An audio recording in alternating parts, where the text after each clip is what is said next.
how to make a good dungeon team. Hey, so right now we are in the middle of another Divine Fest, an event type that requires us to do a lot of dungeon grinding if we want to get our hands on the Divine Altar Dragons.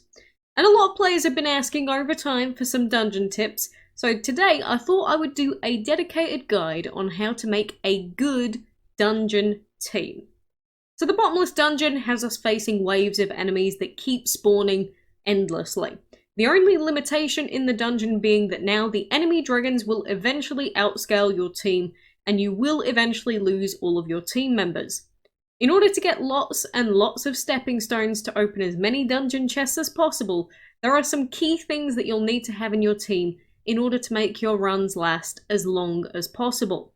The key elements you will need to have in your team to maximize the amount of KOs and stepping stones you can earn in every dungeon run are the following: Water, Earth, AoE, Divine, and Ancient.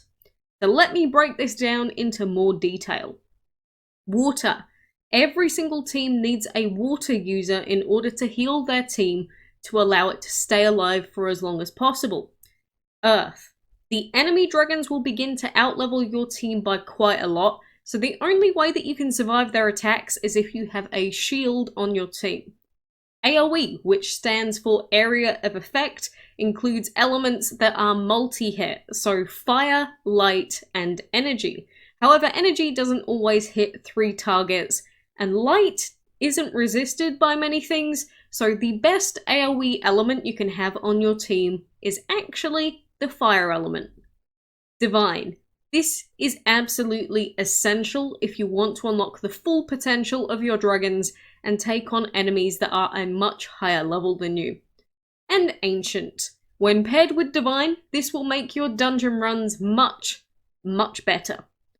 Every single one of the elements on your dragons must be upgraded to level 6, otherwise you won't get the bonus effects that the level 6 element upgrades give you. If you don't have any Divines or Ancients, then as long as you have Water, Earth, and an AoE element on your team with as many other unique elements as possible, you at least have a good starting team. But how many dragons should you actually have on a dungeon team? That would be 3 team members, absolute minimum, ideally more, all at around about the same level.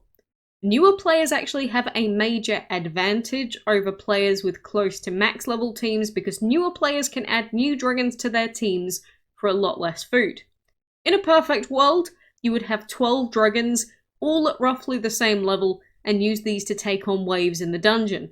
However, that costs a ridiculous amount of food and sigils, so players opt to go with 3 to 6 dragons usually, meaning that they have one main team and possibly another team or a selection of dragons to fill in when one of the other dragons gets taken out of the main squad.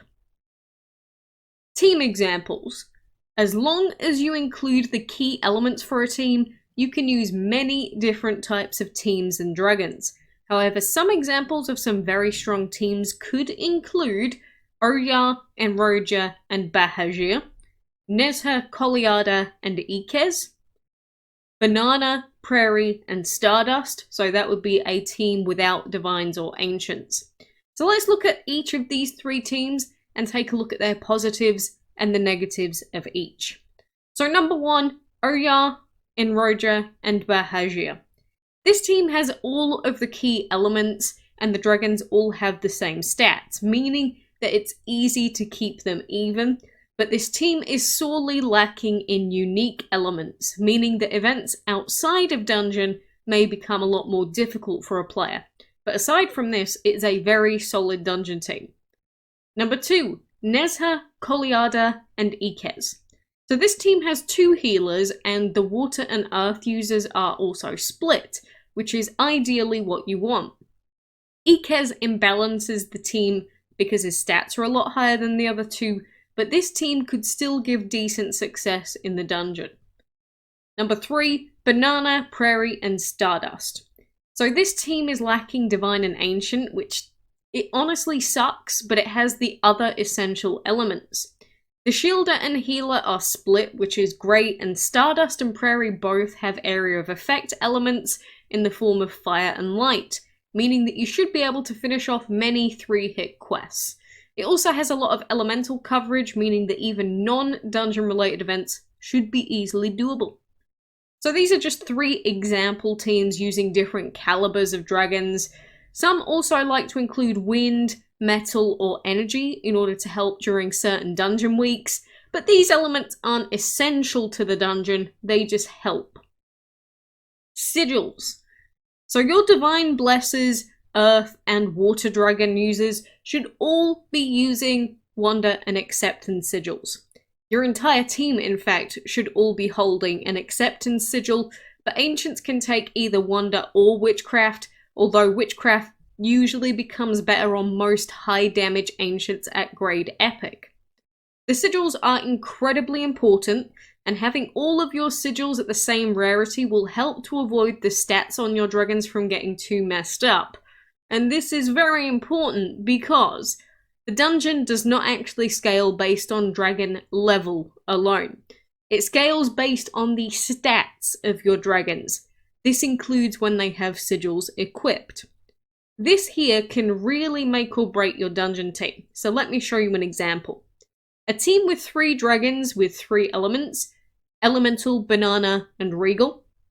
So Elemental without any sigils has a base attack of 61 and a base health of 218 at level 1. With Rare Wonder and Acceptance sigils, he would have 140 attack and 1014 base health. If we level up Elemental to level 50, then he has 464,000 attack, but this is boosted to 1.07 million with Rare Wonder and Acceptance. If we then take a look at Banana at level 50 with Uncommon Wonder and Acceptance, he would have 681,000 attack and 5.02 million base health, meaning that even though his base attack is higher than Elemental, because of the sigils, Elemental has higher stats.